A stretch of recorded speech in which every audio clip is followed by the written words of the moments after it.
Under आणि ओव्हरचा वापर कशा पद्धतीने होतो पहा. वरच्या बाजूनं असं कव्हरिंग जर असल आणि त्याखाली सांगायचंय तर आपण अंडर यूज करतो. आता जसं की the cat is hiding under the bed. Bed म्हणजे अंथरूण.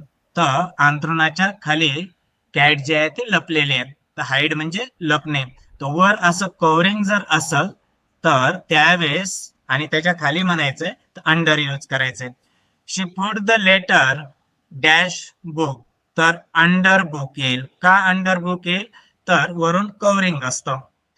चिल्ड्रन पा कुठल्याही वयाच्या आत म्हणायचंय तर अंडर यूज केलं जातं. चिल्ड्रन अंडर 12 म्हणजे 12 वर्षाच्या आतली जी लेकरं आहेत गेट फ्री ऍडमिशन, त्यांना मोफत ऍडमिशन मिळतं.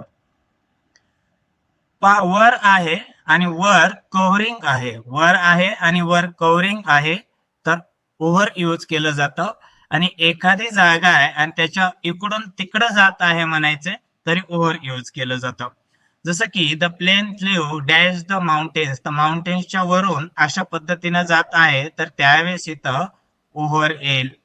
The plane flew over the mountains. She put a blanket dash the sleeping baby. वरून कव्हरिंग आहे तर इथं ओव्हर येईल.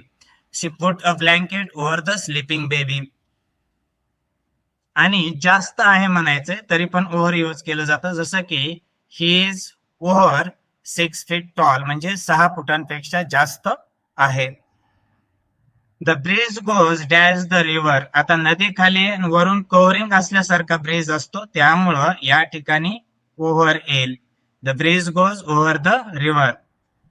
The Mouse ran dash the table. टेबलाच्या खाली म्हणायचंय तर टेबल वरून कव्हरिंग सारखं काम करतं या ठिकाणी तर इथं अंडर द टेबल येईल. The Mouse ran under the table.